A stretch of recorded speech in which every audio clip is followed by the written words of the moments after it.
N, and a great flag was sent streaming from a tree, on which flag was inscribed in large letters, "Gloria al Señor Ministro de la Augusta Cristina," a piece of gallantry, which I rewarded with a piece of gold. The animal, when dead, was given as a present to the torcadores, and this bull, cut in pieces, they bury with his skin on, in a hole in the ground previously prepared with fire in it, which is then covered over with earth and branches. During a certain time it remains baking in this natural oven, and the common people consider it a great delicacy, in which I differ from them.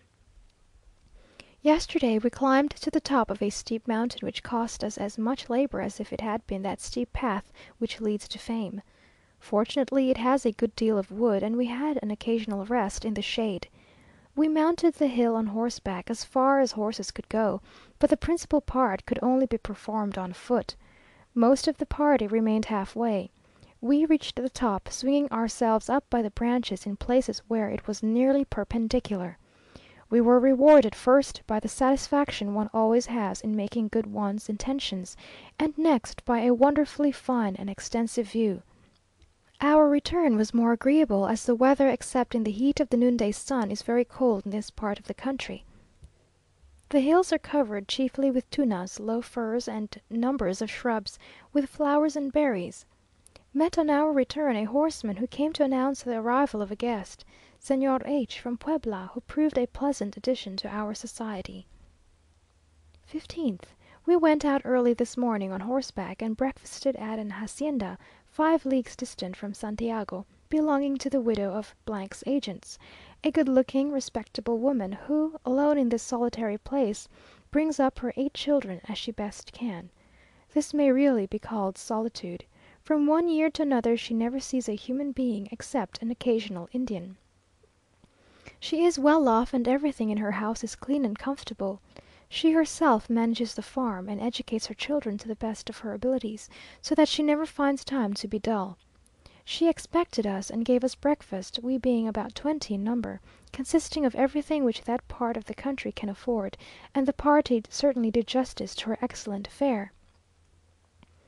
She gave us pulque, fermented with the juice of the pineapple, which is very good.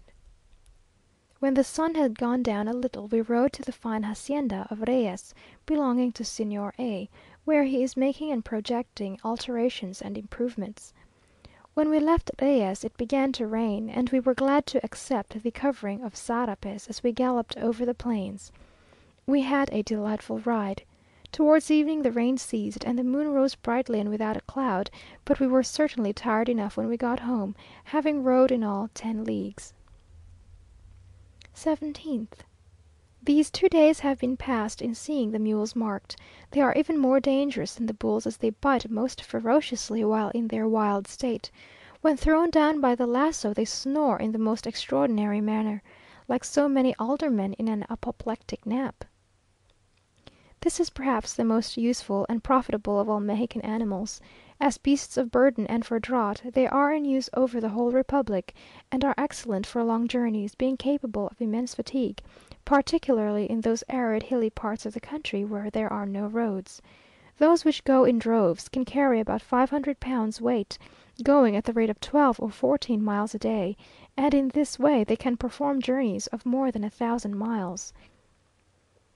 For constant use they are preferable to horses, being so much less delicate, requiring less care, and enduring more fatigue.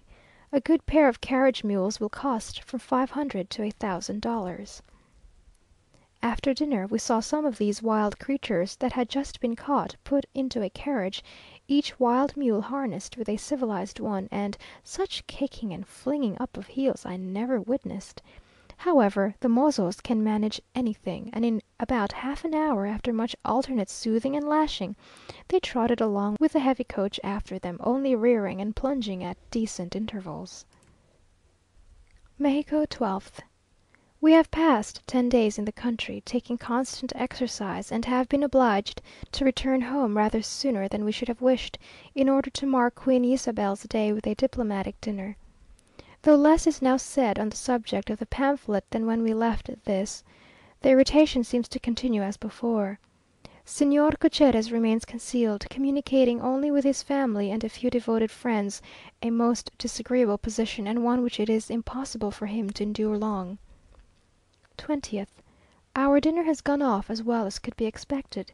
The party were 26 in number, consisting of His Grace the Archbishop, their Excellencies of the Cabinet and Corps Diplomatique, together with Count Cortina, the Valencias, and Gorostizas.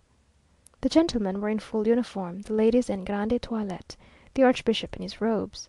We had a band of music in the gallery, and walked in to the sound of Norma, precedence being given to the archbishop, who took me, or rather whom I took, as I found some difficulty in getting my arm into his robes. I believe no blunders in etiquette were committed. The dinner lasted 3½ mortal hours. The archbishop proposed the health of Her Majesty the Queen, which was drank standing, the band performing God Save the Queen. I was dreadfully tired, though in a very agreeable position, and have no doubt every one else was the same, it being 11 when we returned to the drawing room. The archbishop's familiars, two priests, who always accompany him, respectable blackguards, were already in waiting. As for him, he was as kind and agreeable as usual, and after coffee, took his departure to the sound of music. End of Letter the 28th.